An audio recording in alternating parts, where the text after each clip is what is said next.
Hello, Hi, Anula. how are you? I have to unmute. No, am I muted? Or are you No, here? I can hear you. I'm doing, I'm okay. How about you? Cold, and there's a lot of snow out there. I know, I just came in. I'm leaving my hat on because I was out shoveling.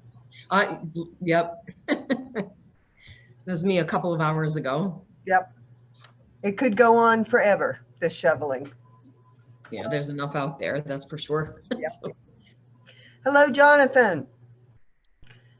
You look off season in your picture. Hello. How are you guys doing? I actually might have to jump off for just a second. Sounds Okay. like the plow guy's here. I have to move my car. Yeah, Oh. Reggie's going to be late because he has a plow guy issue. So, our plow guy got into an accident. We're looking for a plow guy.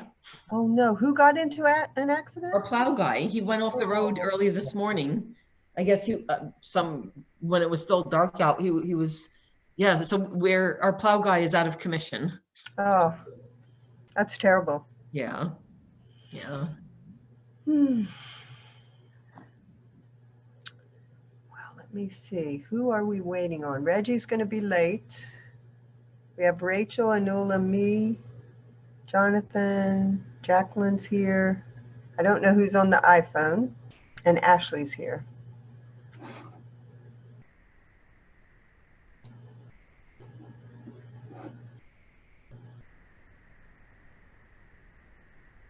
Hi, Ashley. Hello. Do you know if anybody is not going to be here? Nobody said anything to me. Okay. And Reggie didn't mention anything when we talked a little earlier. Okay. He is dealing with having to move his car, so he's going to be a few minutes late. Okay, I did see a text from him. And I'm not sure who has called in or how we find that out. Yeah, I don't know who iPhone is. Is there a... That's my name's Eliza Kunkel. Okay. Yeah. Rachel kindly invited me to sit in. No problem. I just wondered who you were. Yep. So we will get started in just a couple of minutes. And I am going to have to toggle back and forth between the agenda and this screen. I am not the best at technology, so I will muddle through. But if we could all just take a minute to ground and center ourselves, feel your feet on the floor, check in with yourself, do whatever you want to do in the next minute to bring your best self to the next hour, hour and a half while we all meet together, well-intentioned, moving together, tackling big things.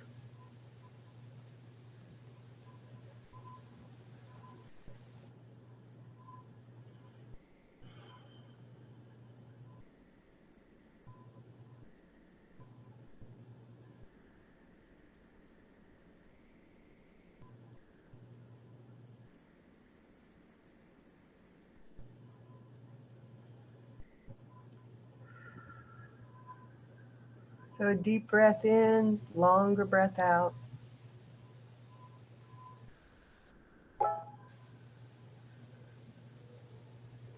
And another one.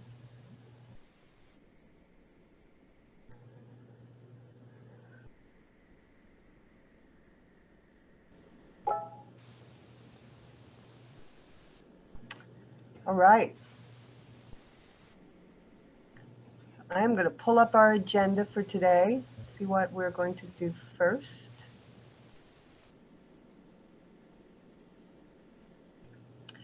And is Vanya on the call? I don't see Vanya yet. Okay. I think the call-in user might be Felicia. Hello, yes, Felicia. And Hi, Felicia. Hi, Felicia. Hi. All right. Thank you.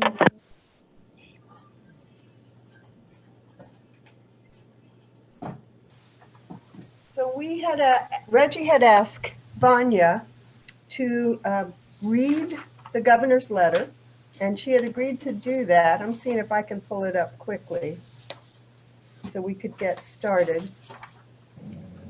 Did you ask me to do that, or you didn't ask me? No, you're going to do the other piece. Oh, awesome. You're reading the letter Yes, too. you got the whereas. It was the governor's letter, which I have in another room, so I'll go and get.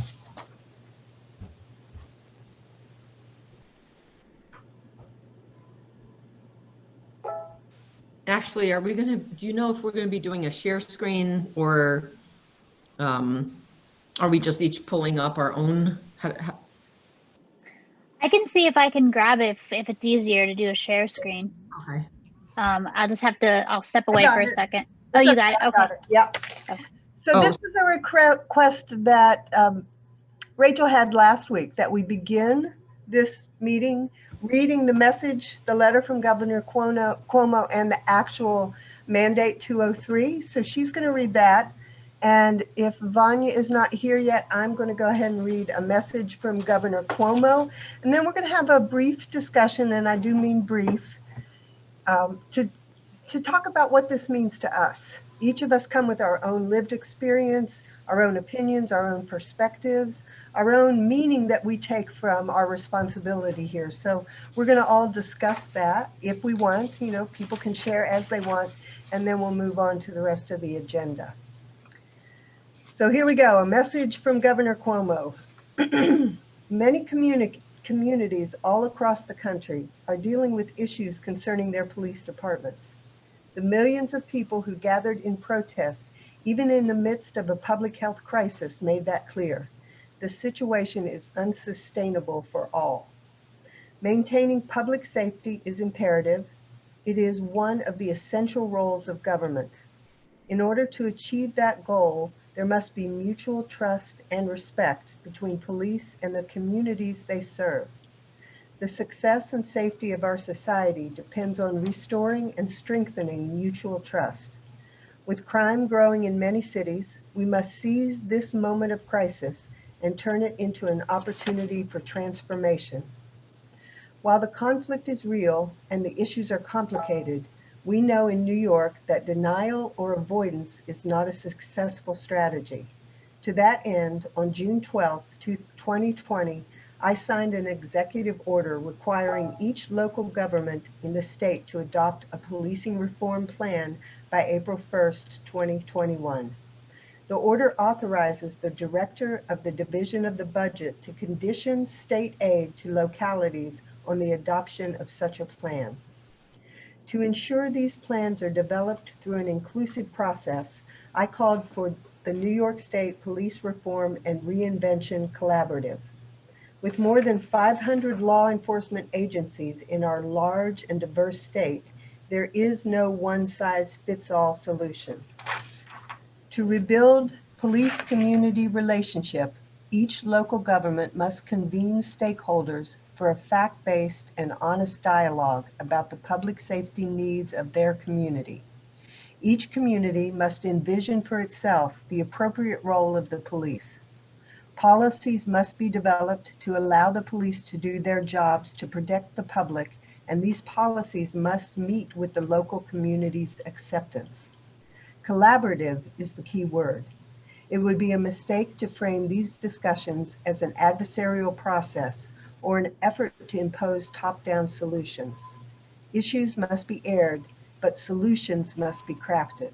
The collaborative process should review the needs of the community served by its police agency and evaluate the department's current policies and practices, establish policies that allow police to effectively and safely perform their duties, involve the entire community in the discussion, develop policy recommendations resulting from this review, offer a plan for public comment, present the plan to the local legislative body to ratify or adopt it, and certify adoption of the plan to the state budget director on or before April 1, 2020.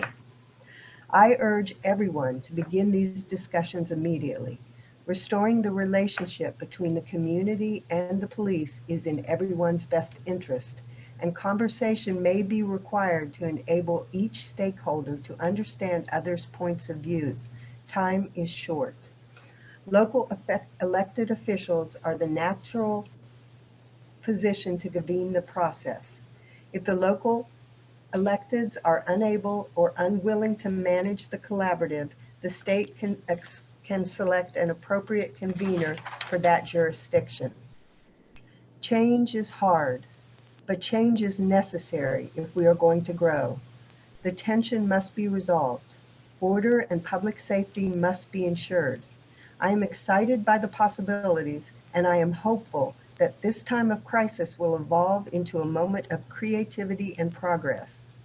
It is normal to make adjustments to fit changing values and circumstances. We are addressing the COVID crisis by acknowledging the problem, having productive dialogue, and by working together. Let's do the same here. This is an opportunity to reinvent law enforcement for the 21st century. Governor Andrew M. Cuomo, August 2020.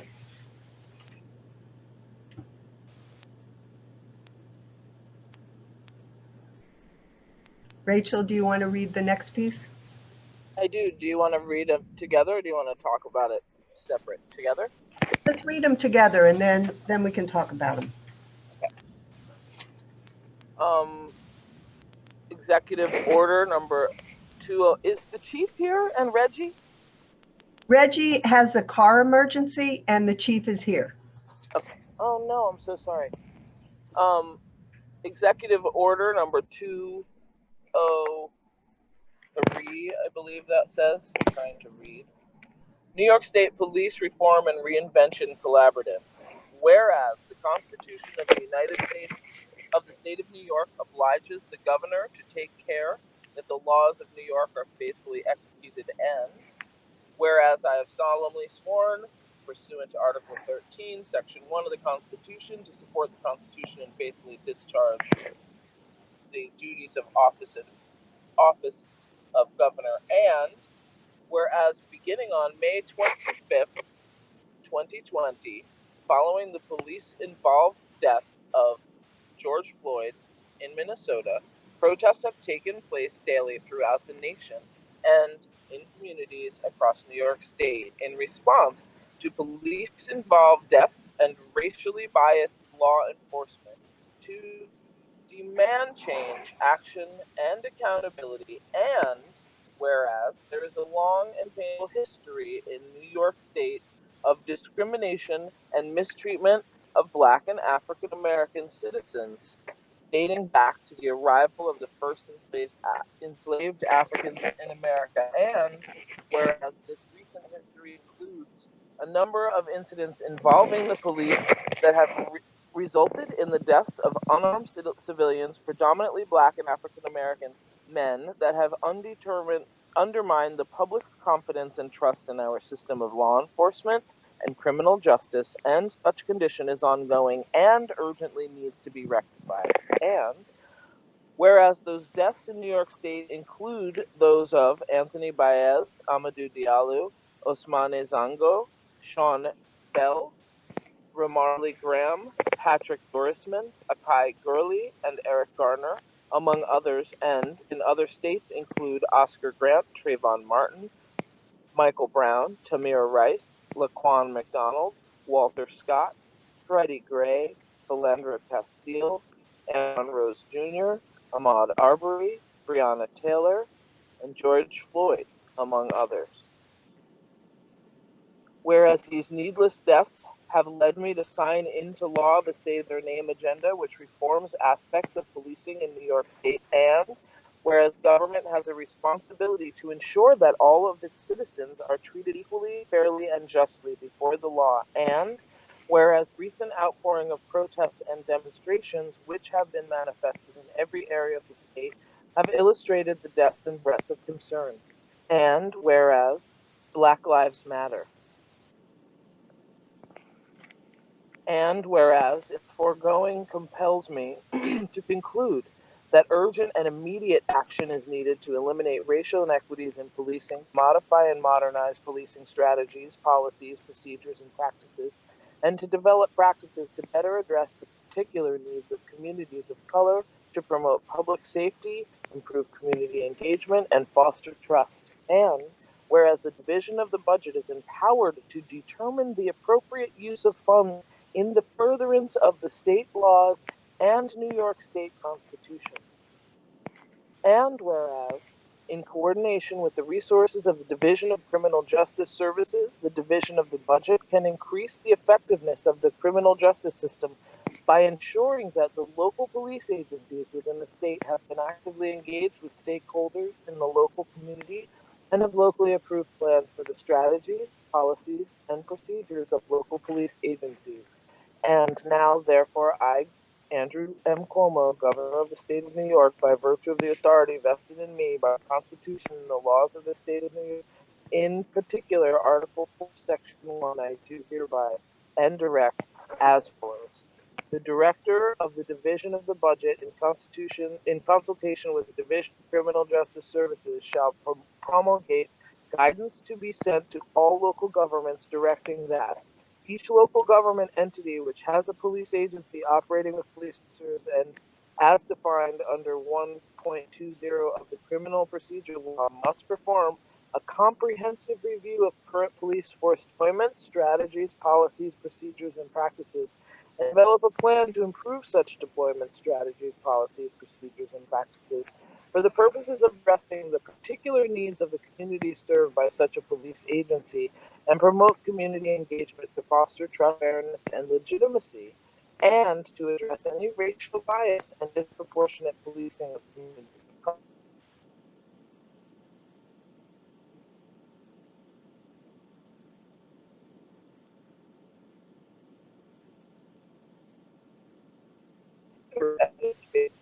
Strategies include but not limited to use of force policies, procedure justice, and a study of systemic racial bias or racial justice in policing, implicit bias, awareness training, de-escalation training and practices, law enforcement assisted diversion programs, restorative justice practices, community-based outreach and conflict resolution, problem-oriented policing, hotspots policing, focused difference, crime prevention through environmental design, crime prevention through environmental design. I'm going to say that 3 times. Crime prevention through environmental design, violence prevention and reduction interventions, model policies and the guidelines promulgated by the New York State Municipal Police Training Council and standards promulgated by the New York State Law Enforcement Accreditation Program. The political subdivision in the coordination with the police agency must consult with stakeholders, including but not limited to membership and leadership of the local police force, members of the community with emphasis on areas with high numbers of police and community interactions, interested nonprofits, faith-based community groups, the local office of the district attorney, the local public defender, and local elected officials, and create a plan to adopt and implement the recommendations resulting from its review and consultation, including any modifications, modernizations, and innovations to its policing deployment, strategies, policies, procedures, and practices, tailored to the specific needs of the community and general promotion of improved police agency and community relationships based on trust, fairness, accountability, and transparency, and which seek to reduce any racial disparities in policing. Such a plan shall be offered for public comment to citizens, locality, and after consideration of such comments shall be presented to the local legislative body in which such police subdivision, which shall ratify or adopt such plan by local law or resolution as appropriate later than April 1st, 2021. And local government shall transmit a certification to the director of the division of the budget to affirm that such process has been compiled with and such local law or resolution has been adopted. And the director of the division of the budget shall be authorized to condition receipt of future appropriated state and federal funds upon filing such certification for which such local government would be otherwise eligible. And the director is authorized to seek the support and assistance of any state agency in order to effectuate these purposes. Given under my hand and the Privy Seal of the State of in the City of Albany this 12th day of June in the year 2020 by the Governor, Secretary to the Governor.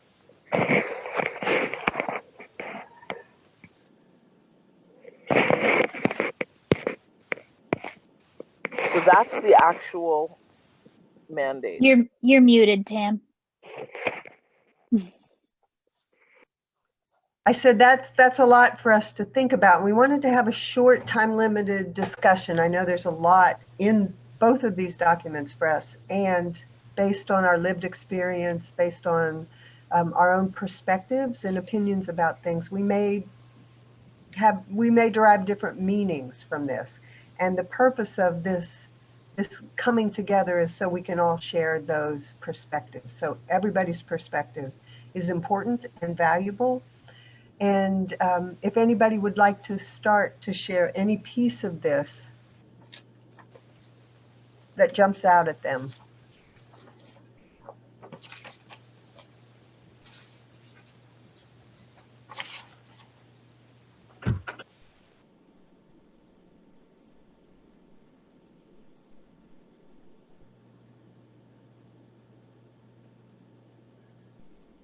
Or not. And that's okay too, really, if we don't. I can, but I was waiting for others to speak up. Okay. Is there anyone, I know Rachel has something to say. I would like to say something. Anula, do you have anything that you would like to contribute?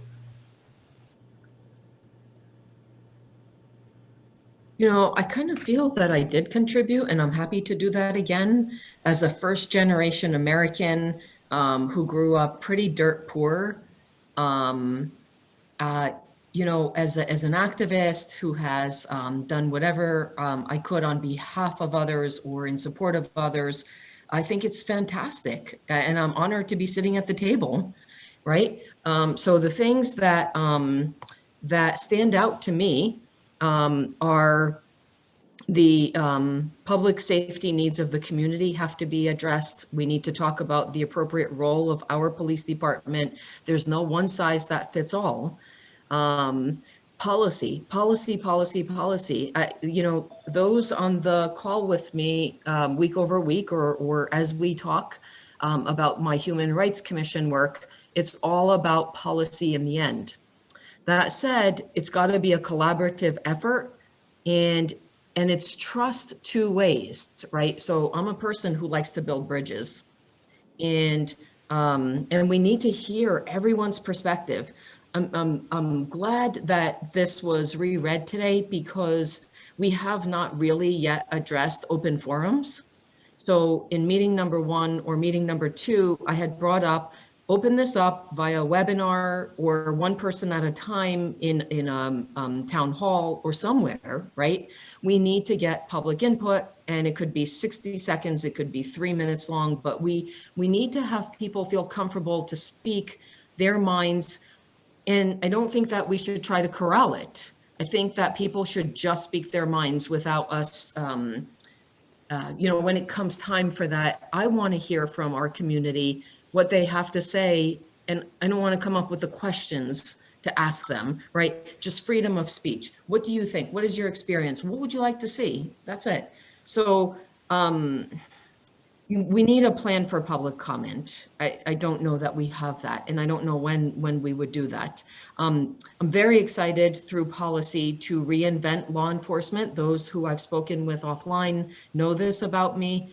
And my interest is in all citizens, that we use this opportunity to make sure that all citizens are treated equally. So I have a lot to say. I've said it. I'm on the record again. I mean, and thank you for the opportunity, honestly, Tim. I appreciate it. And Rachel, thank you for reading that. Yeah. It was good to sit back and listen. Thank you, Lola. And we will talk about the open forums and the wider community input and a time frame for that. We may not get to it today, but it will definitely be on our agenda next time we meet. And just one added layer here, as a member of the LGBTQ community, you know, I think that that's important in the African American and Black community as well, right? That's a layer that I'd like to see addressed. Thank you. Shay. Should I, Tamara? I'm thinking that I should follow up, and then you can. Okay. And then I'm going to ask everybody to try to be brief. Yes. Apologies if I anyone else? wasn't, by the No, way. no, you're good. Is there anybody else who wanted to speak? Hopefully others will, but you go ahead. Okay, so I have, we've all, I think, shared what we're, the desire to make these shifts. So I'm also feeling very appreciative to be here, to be asked to be here, and to be remaining here, even though I've been a hard one to work with. When I listened to this, my mind, it wasn't a lot, because I was mostly, what I was feeling was super excitement that the governor was taking such a hard step towards making these shifts. As we all know, I am still kind of upset that we didn't do some of this work in our initial outreach to the community, and I fear that it may have created a little bit of mistrust within some members of the community, because these issues that he placed there in that top priority list were not addressed. So because of that, I'm really desiring to work towards having more input from the community, which is why I've been inviting more people in my own personal space to do that and to join us, so that they can be able to make some of these ask questions and make some of that input from an informed place. And when I read this, I just feel several things. Because we're in Woodstock, it's easy to bypass the part about racial. When we're looking to serve our community, we can't necessarily call Woodstock like a hot spot, but yet there are many of these macro issues showing up in the micro, all the way through the systems of how this town is managed, and the police, law enforcement is as well. And so when I see this, having been on Main Street in Woodstock for almost 40 years now, working and serving this community, I see all of those asks that he's put in. I can see them. And so what I'm hoping to do, having taken a little time to refresh ourselves on what we're doing here and place us in the truth that policy is the way that we can make this shift. I'm right there with you, Anula. And so what I'm hoping is that when we break into these groups, we can approach them looking sort of with a, as they call, intersectional in the workshop culture language, which means in the place where all of these different places meet in the middle, and in this case, it's meet in the police department itself. And so I'm really looking forward to moving forward together. Thank you, Tamara, for holding us. And I think that one of the biggest things that is important to look at in Woodstock in particular is that we can bypass the racial issue, because there are very, very, very few racially cultured humans here outside of the Caucasian race. And so we could say that if we're serving our community, we're serving the white community, because that's who it makes up the major part of our community. But we have some systems in place that have brought people from the Bronx, that have brought people from all over New York State into our community, and we've placed them all in one little spot in the back behind the supermarket. And so I think there's a lot to look at about how we move into this place, because we're looking at class, socioeconomic, and racial issues. And our police department is awesome. And then also there's some places where we can really look at how all of these places intersect in community policing. Thank you, Rachel. Ashley, do you have anything you'd like to say?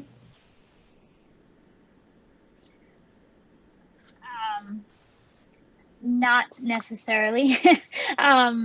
More because I'm more just here to, represent Bill, and I haven't really spoken with him about anything.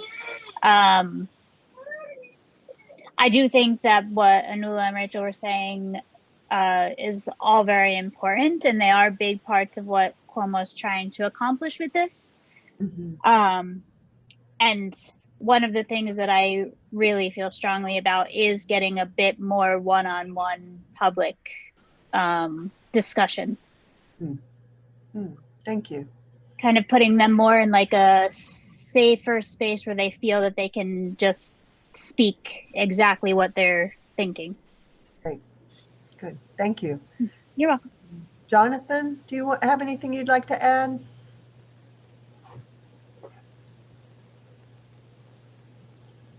He did say he might also have to step away for a car issue, so he may be gone. Chief Keefe, anything you'd like to contribute from any of this? I'm just listening to what everybody has to say, and and if we need to change, I'm here. I just need some direction where the community wants to go. It's not my choice. We work for community, so I want to see what they want from us, and it's I've said it before. We're very limited with our resources, so. Yeah, that's always been a stumbling block, so we have to just take that into consideration. And the one size fits all shoe, no two police departments are exactly the same. So, and no communities are exactly the same. No, and I do feel that we have a very good community that welcomes everybody to our community. That they have for many, many years, and we want to continue that. Thank you. Anybody who's not on the committee and is either calling in or videoing in want to say anything? No, thank you. Okay. I'm really just here to listen at this point. Okay, thank you for that. Felicia, I think you called in?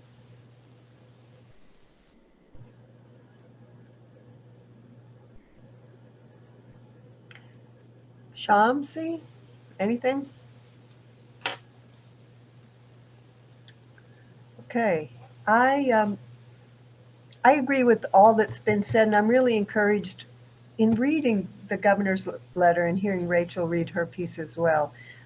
It just added a certain level of, I want to use the word seriousness, and I mean that in its best possible sense, that this is a responsibility and one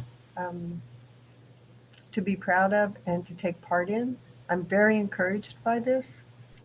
I know that, Chief, you've talked about a few things that are already in this that have begun to move forward. The use of force change policy that you talked about, the accountability piece that's come down, I believe, from the state, some of the changes in training, and those are wonderful things. And I'm happy to hear that we've already begun some of that process. I too am interested in what the rest of the community will have to say about changes they would like to see, and am eager to start looking at the subcommittees and how we are going to begin subcommittees. So if everybody's okay, could we move on to that? Everybody's all right? Yes. Okay. So Ashley, do you have a list that you could bring up for us of the subcommittee buckets as they exist right now? Yes, let me just pull it up. Okay.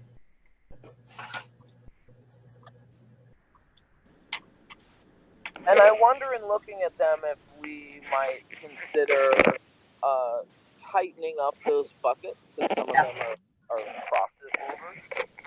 I also just really quickly, while she's looking, wanted to say that I wanted to reiterate Anula's mention of the LGBT community, and also just how much, when we're looking at this, while there are some of the things that are important to recognize when you begin to work with people of color around a table, around things like policy change, culture change, and things like that, we design for inclusion. And so there's almost sometimes a taken for granted. I find when I'm in a space where I forget that that other people don't necessarily recognize when we are speaking of around racial equity, that that our general nature is to actually include beyond just the racial profiling. And it's difficult for people to sometimes recognize how wide of a scope we have. Rachel, to kind of tag on that, the LGBTQ community is the same way, right? So very, very inclusive. We've had to be. We've had to have been. So Right. it's, you know, I think we've got a lot to work with on two sides here. I mean, the rainbow flag, right?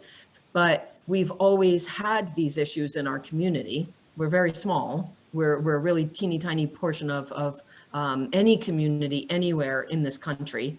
And so for non-white LGBTQ folks, I mean, yeah, they're, you know, I think that some communities have figured out how to be very, very inclusive, but step outside our little bubble. And then we're dealing with, or people of color are dealing with those larger societal problems, right? And we can't always stay in our little bubble. So we've got to make sure that that the community is there to support people. It's an added layer where even some police, I mean, there are horror stories, not our police department, but horror stories of what happened to people of color who happen to be trans, where they're thrown in the back of paddy wagons and raped. So it's horrible, and I want to call that out. Thank you, because it's very important, because when we back up, and I'm sorry to move, I know we want to take a short time on this, but when we do back out of the LGBT community conversation, the Black and brown community conversation, the immigrants, like, anytime we start to back away, as we start to move from BIPOC or LGBTQ, we move out to PGM, to the people of the global majority. So that kind of takes us out, and what's left is white men at the top of that chain, right? And so what happens is, when you start to look at things like toxic masculinity, the torture of gay and lesbian and trans and queer community members, in the name of God and in the name of policy and in the name of all of those things, they do stem back to the ultimate top of the line, which is settler colonialist mentality, which roots back to racism. So when we look at this micro, macro, macro, micro, we're really looking back at the systems that designed the culture we live in, from celebrity culture, policing. All of these things are, you know, we're in a place. Hold on, let me see if this is my file. Are you going that way? Yeah, are you going that way? Oh, I can go. Okay. I just want to let you in if you were plowing it. There's a beautiful woman driving by in a four-wheeler with a plow. I love her. So when we back down to this place, which is at the root of all of what we're dealing with, and so it's hard to sometimes to think about these things. Sorry, I have to back out of this driveway I'm not getting into. In a way that looks like, you know, we're not talking about racism, or we aren't. It all basically backs down to that. So this is big stuff, but I think we can tackle it. Thanks, Rachel. So could we look at, and I know, Rachel, you raised this, and I have a similar feeling, that we could maybe combine some of these, and we need to look at other participation in some of these possible subgroups. So we have accountability, and Reggie and John and Clayton are all on the accountability subgroup. We have a training subgroup, and it's something that I'm interested in and want to look at. I'm also on the mental health, and I want to, Chief, I would like to model this policy check in the way that Anula and the Human Rights Committee has done. Really look at how mental health law applies to our small town and how we're doing with that, and whether there's anything that needs to be changed with that. And I'm hoping that some other people will join that committee as well. We have no one in education. We have technology, Anula and John. Health and wellness as another piece for me, and may just be combined into mental health. I think that looking broadly at mental health, which would include officer wellness, is a way to look at all of that. Community policing relations, I know that Rachel is interested in that. I don't see anybody else in that. Can I ask a question? I'm sorry. Yes, go right ahead. Can I be added to the mental health one? Absolutely, I gotcha. Thank you. You're welcome. We have accessibility. Jacqueline, I know that you raised that. We may be able to put that in with community policing and community relations. I think that was the discussion last week. We have a youth committee, and we don't have anyone in that committee yet. And then when we looked at the cultural change, the cultural shifts, it looked as if we could put a few of these others under that. And so what I would ask is that other people on the committee, if you haven't already put yourself into one of these committees, that we get a take from everyone. And then we can have a discussion about the ones that don't have any attendance in them, anybody who's wanting to take that on, whether that's something that we'll do in another form, or whether it can be included in another, or we're just for the short term going to put it aside. Tam, I'm interested in the cultural change and shifts from all perspectives, Okay. and as well education, health and wellness. Education, health and wellness. Great. Is there anyone else?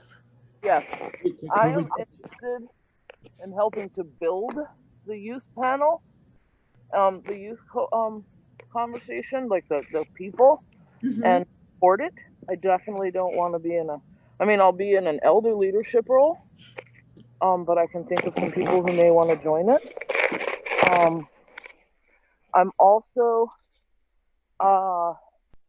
very interested in cultural shift, which I think some of these fit in there. I think education, I'm also thinking about education of the officers. I also think the wellness of the officers is actually part of the cultural shift conversation. Because that's just like a whole, and so, mental wellness, all that. So that's what I'm thinking right now. Great. And community policing, I also want to participate. Great. Which I also believe, I'm wondering about accountability. That's a wide conversation. I feel like we should really be thinking about that. Who's on that committee? And that.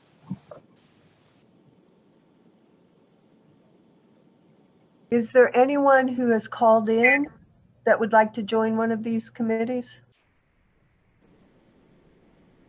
Tam, I sent this out earlier to the Human Rights Commission, so we'll likely have some folks interested. Right. I know that they're interested in the cultural change and shifts. So, and then where my name is, I do plan to leverage the commission and those folks there who are interested. We're back up to 7, so we've got a full crew. Great. Thank you, Anula. Absolutely. All right.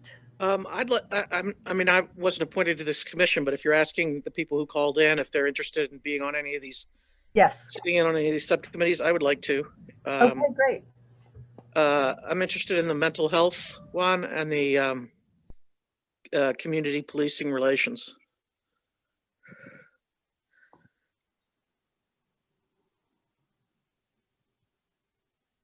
Anyone else? Yeah, could we put one of our officers, to work with the youth, Dennis Lyman?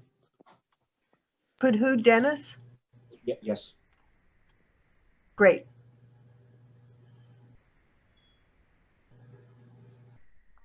Chief, might you have other officers that would be interested in being on a subcommittee? You know what, I can certainly, poll some of them, I'll have to get back to you onto that. Okay. Could we put the training and the education all together, or do you want them separated? I mean, What do people think?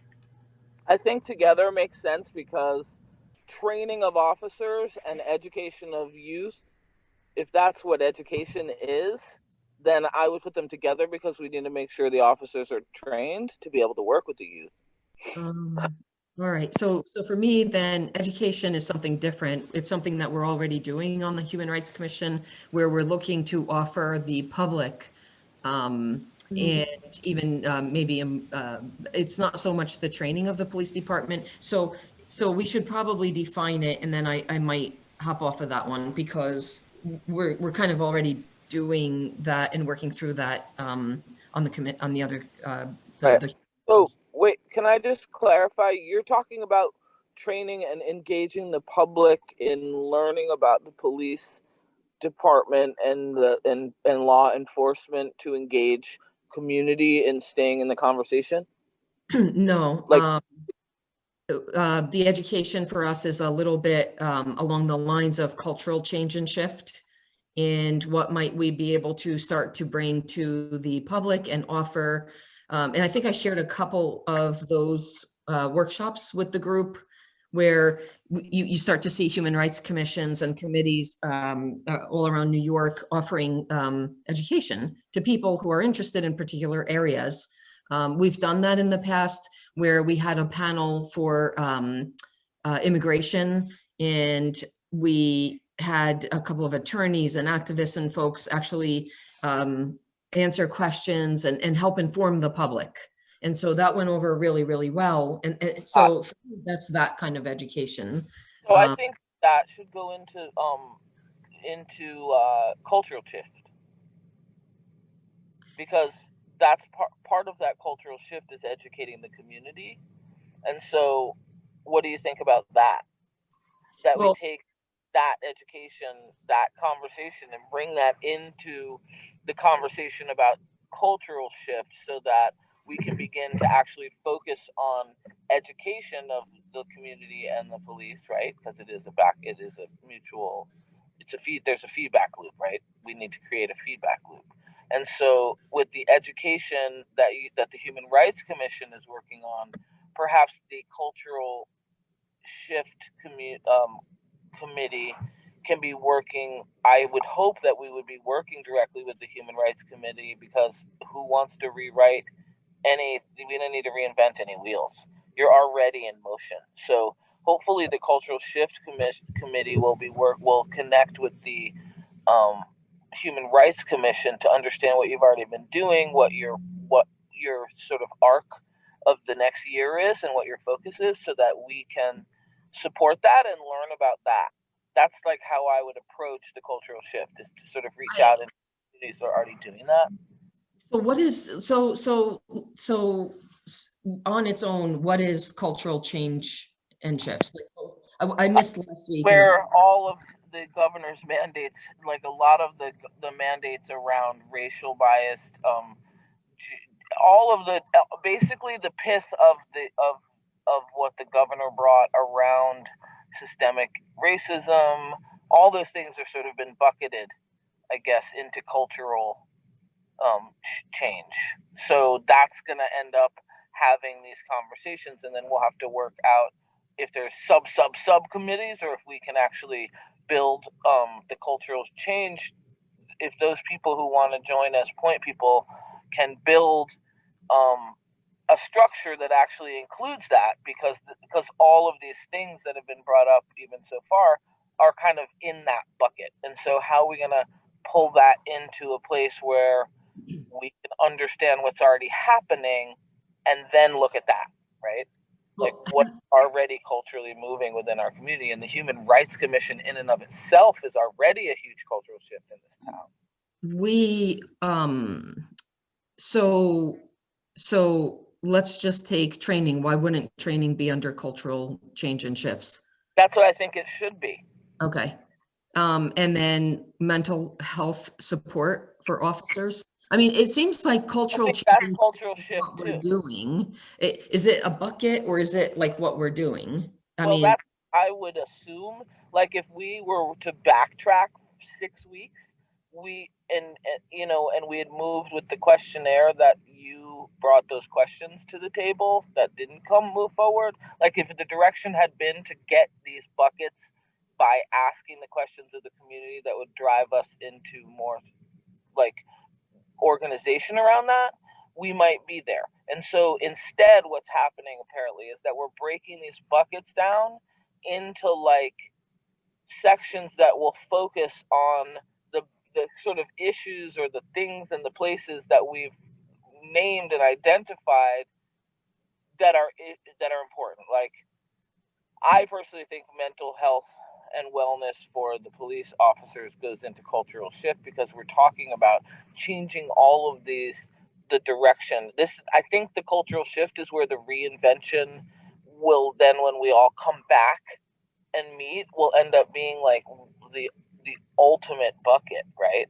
So that we can say, well, when we look at what happened in the community policing, hopefully we'll have supported, knowing that there are issues that have come up in these different committees, or there are suggestions or solutions that it's going to have to all come back to somewhere. And I think that's like the bucket that really is the all-encompassing bucket. We do seem to have an all-encompassing bucket down there, and then we have some that are cleaner, that seem like accountability or technology, community policing, and youth. They all seem to be standalone and pretty clear. What I'm hearing is there's some question about whether officer wellness and education training should perhaps go under cultural change shifts, and that committee can grapple with all of those things.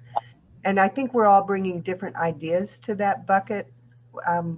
For me, cultural change and shifts includes all of that, and it also includes the process by which cultural change is most likely to happen. What are the components that support that change going forward? And that's in part what I am interested in, being in that committee and looking at all those different components. How do we support that shift and that change? What are the dynamics of that? And they could then be applied to all those different social issues, because I believe we're really looking at social issues there. So in your mind, it's really focused, that committee should be focused on the actual process and what kind of mechanisms or scaffolds could be put in place to begin to move that energy when we get there. Like, in other words, rather than defining, I mean, to me, that makes a ton of sense, but we also need to kind of understand and look at, like, what are we being asked of, and so thereby, like, what is being asked of us in a cultural change shift. And I agree that the naming of those different social movements is important, and the different identities, and that there may be, just as there's no one size fits all, it may be true also of the different identity groups that we want to help to become more empowered and to become more visible within our community. Which is part of why I think that the cultural shift, bringing that into place, there may be, it may end up getting totally caucused out, and then we come back in. In other words, there could be people going, I can't even take this space. Like, there's many times people of color, I support them in the chat room with their inability to like process being in white spaces. And this is not just brown youth. Young people have a hard time in white spaces because they're coming from a totally different place. So what I think will happen in a cultural shift conversation is that there will be people who say, we need to go and actually have these conversations on the real and then come back and bring them to you like truncated. And in moving in that kind of a way, like you sort of need to do that, is to provide spaces for those people. So I think we'll find out when we move into that conversation what that's going to look like. Yes. But I agree that it's super important to yes. get like what mechanisms to be put in place for the actual momentum, the implementation. So I would like to shift us away from this to a little bit more definition of the subgroup committees themselves, what the timeline is, what our resources are for that, a little bit about just a general guideline around structure. Each group will through their group membership decide how to make those committees work for themselves. When we wrote up the agenda for today, we wanted to look at how long we're going to have to be a subgroup and to compile our information and how that's going to function. And then to think about, we don't have to decide this today, but how do we want to do report outs? Will they be to the board, the town board? Will they be on a community presentation? And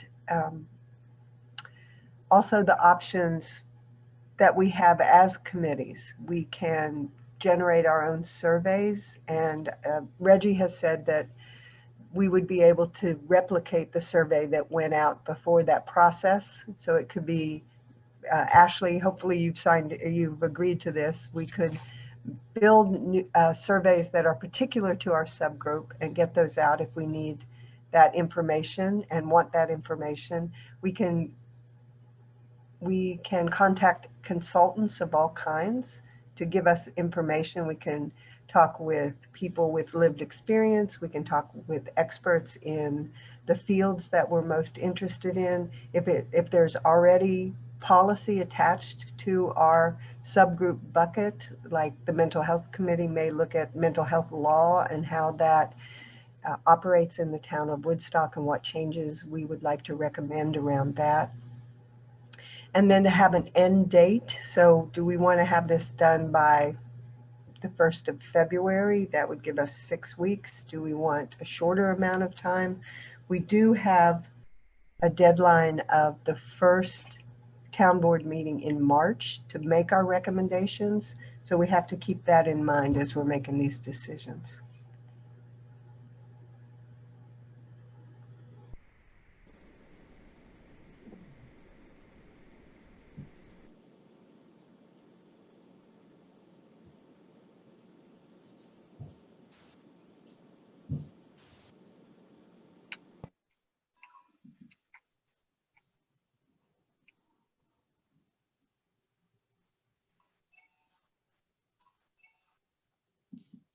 So we're going to keep the category training separate, Tamara?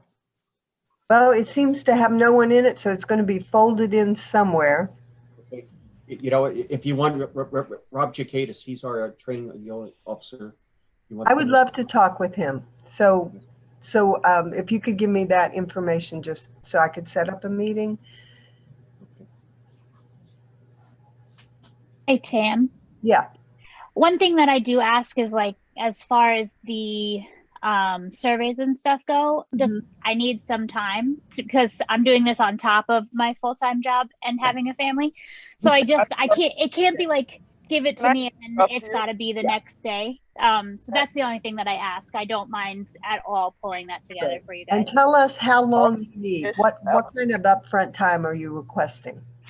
I mean, the last one really didn't take me long to put together, as long as it's all kind of laid out in the direction with the information's given to me. Just lay it out in the direction and in the order that you want everything in. And then it's pretty simple. So it really should only take me a day to put together. But if I have 3 coming in, it's going to take a little while. So it'll just really depend on what I have already. Okay. Can I interrupt? Sure. Can we as subcommittees make our own forms, like, and not ask Ashley? That's like, I think we can move into that. I'm happy to give any and everybody a lesson. It'll take about 5 minutes to show you how to do it. And so that can take some weight off of Ashley, and we can do it. Like, I really think we should be able to do that in our subcommittees. Okay, so Rachel, you're in quite a few, and if you want to take that on for the ones you're in, that would be really helpful. Yeah, that's fine. And if those committees that don't have Rachel could have an option and give Ashley at least 3 days lead time, that sounds like that would work. Ashley, we also had a question about next week and the week after, because we're talking about the 24th and the 31st. So if we as a committee, if any of us wanted to go ahead and meet, are you available to start the meeting? Or would you want those days off yourself? The 24th, definitely, I would need. Got a lot to do that night. Okay, yes. I don't know that I would be available. What I could do is I could log into a Zoom meeting and I can pass host to one of you guys. So if you guys still wanted to meet, that should work fine. And it'll just take me a minute to pass the host. Okay. And then it would be like you're using the town account, because it comes directly from the town account that you're the host. And you would be okay to start it for us on the 31st if we wanted to meet that day. Okay, it's more the 24th you want the day off, which is so understandable. Yeah. Is there anyone on the committee who would like to meet next Thursday at 4 o'clock? No. There's one very strong no. No, hi very folks. strong yeses. That's what I really want to know. Is anyone eager to meet next week? So we will take next week off.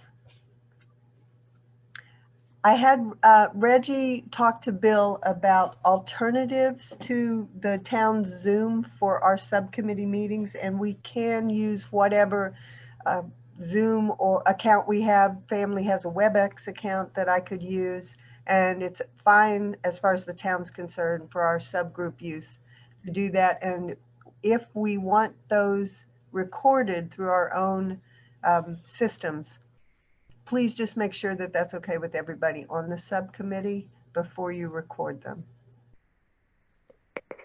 Yes.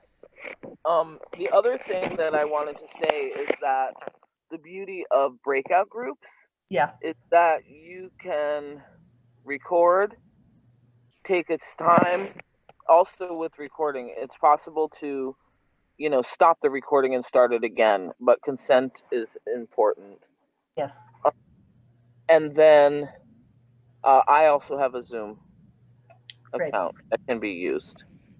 As long as there's like a consistent date, I can just work around it.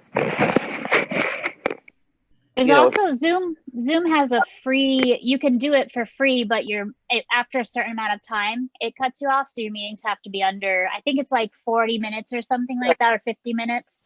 So depending on how long it would take. You can always jump back in too and just stay. Like my Zoom meeting, one link, and it's the same one, and then I can just give the password. And so that way, it's there if we need to use it. Okay. Actually hop off a little bit early today. Yes. We don't have much more to go over today. Ashley, can you email us the contact information for everybody on the different groups? Yep. And is it okay, I didn't get any feedback, but is it okay for us to have our first meeting in February be the one that we check in about how our groups are doing? Or does that seem too long for people? I think it seems like a good start, and then hopefully throughout our regular meetings we can like maybe do a little quick check-in if there's anything new that people need to update on. Okay. But That would be February 4th would be the meeting that would be designated for small group reports. Right, that sounds good. Also, I just wanted to say that hopefully between now and definitely between now, if we're not doing next week, the end of the year, I will present some thoughts on some of these subcommittees and how they can be like better categorized or just like how it might work out. I'll try to do it as soon as possible, and so that for review, so that the committee can decide if can work on that, take it apart, pull it apart, whatever, or whatever. But I just sort of I see it pretty clearly, like it's just it's like right there. So I just need the time to do that. Okay. So one more thing I just want to leave people with to think about for future discussion is the decision-making process. And Rachel, you brought this up several times. How do we as a group make decisions? Each of our subgroups will also have a discussion about how decisions are made. And we will have to have a discussion before we determine our final recommendations on how we want to do that. Will it be by voting in majority rule? Do we want to move towards consensus? And what would a time frame be for moving towards consensus? So just things for us to think about going forward. And duly noted, Rachel, that different identity groups come to decision-making processes in different ways. And I want to respect that so that we all have a chance to participate equally in the decisions we make at the end of this committee. So next week we will not be meeting. Yay, Ashley, thank you. And Ashley has agreed to New Year's Eve meet to open up the Zoom. If we decide to do that, let's do some emails in between now and then on whether we'll be having that meeting. The next absolute definite meeting will be January 7th. We will all be back here together on that meeting, and we can continue to look at some of these issues. Hopefully we will have begun our subgroup meetings before January 7th. We do have this time between now and then to start this process. And again, there are many avenues open to us as subgroups in getting the information we need to make the recommendations that we want to for our particular areas of interest. So anything else? Anybody want to add to this?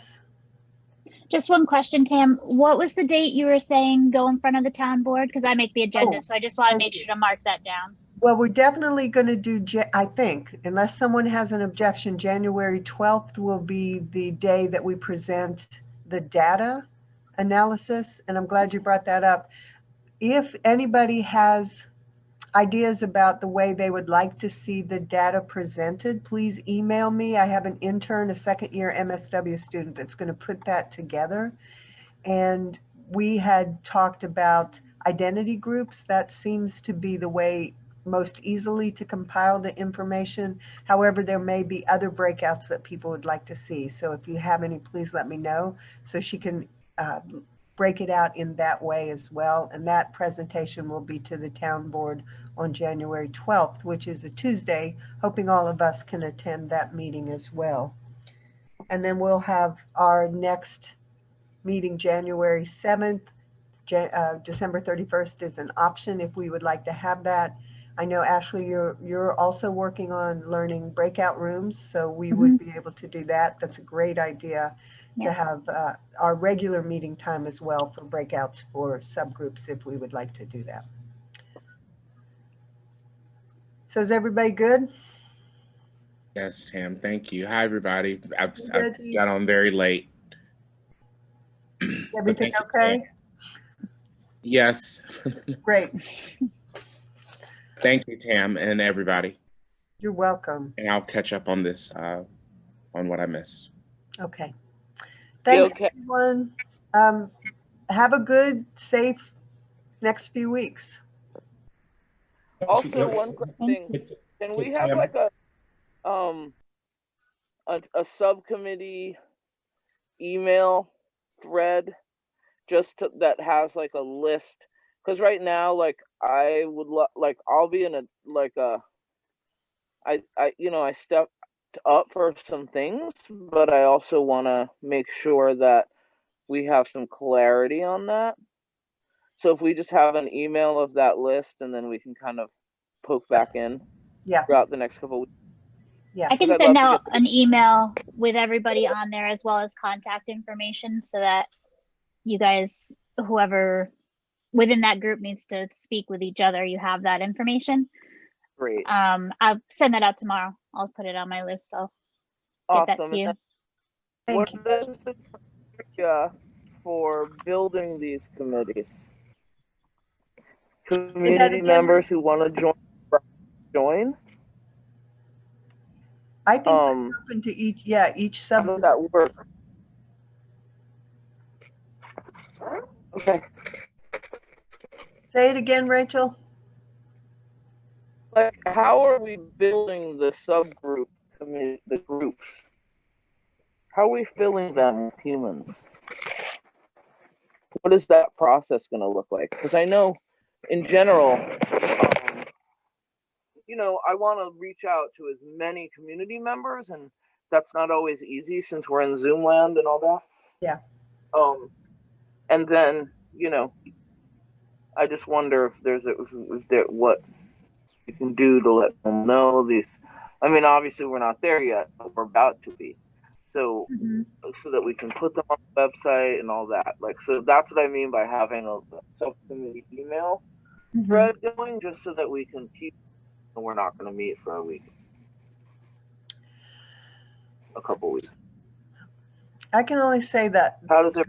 The ideas that I've had about it is to reach out to people that I know are interested, and I think you do this too, Rachel, in the topic, to think about people who have more experience or more information than I do about the topic. Right. And each subgroup would have their own process for that. But I also think I'm hearing you say that there should be a more public way of doing this. A more public way of inviting people who are interested to have some contact with the subgroups. Is that something I'm hearing you say, Rachel, or anyone else feels is a good idea? Yeah. I guess, and then Rachel, were you saying, like, as far as emails, like each group would have an email, like we have our own, group emails, that they would have like an accountability? Is that what you were referring to earlier? Oh, I was just saying, can we as a committee start when Ashley sends out that email, keep that conversation going, because you weren't here for this meeting, and then also, you know what I mean, there's just still some loose, and I definitely have to hop off, but also that way we can just sort of tighten that up.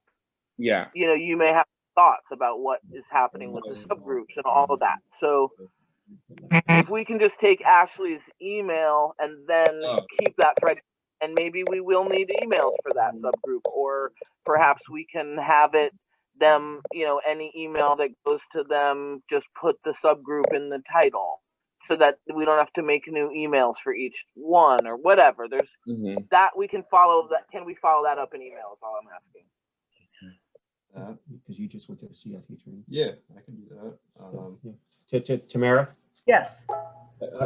I have one of our officers just walked in here, Dylan Joslin Peter. How you doing? Hi, how are you? Good.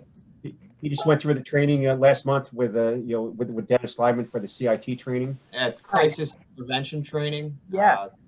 Basically gives us more of an understanding of mental illness and the mental health background and how Ulster County deals with it. So I'd be willing to be part of the mental health subgroup of this reform. Great. Oh, awesome. Yeah, we'll put your name right on there. well renowned of, dealing with certain people that walk around every day in the village. Pretty good at talking with them and reasoning with them. And so I'd definitely be willing to do that. Great. Absolutely. Thank you. Thank All you, right. Bill. No problem. All right. Did you leave, Rachel? Thank you. Yeah, no problem. No, I haven't. No, but you're getting ready to. Is there anything else pressing that we need to do? No. Reggie? No, thank you. Chief, thank you for that. Anything you want to? The only thing I'd like to say to you, Tim, is that I'm here for anybody on these committees, and I expect to be somehow involved in some sort of give them information, anything I can do to assist them in their goal to in these committees also. Great. So you'll just I mean, if you want to put out my cell phone number to them, I mean they can text me, call me. I mean I'd like to be involved in the whole process. Great. Thank you. Thank you, Chief. You're welcome. All right. Thank you. We're going to call it a night.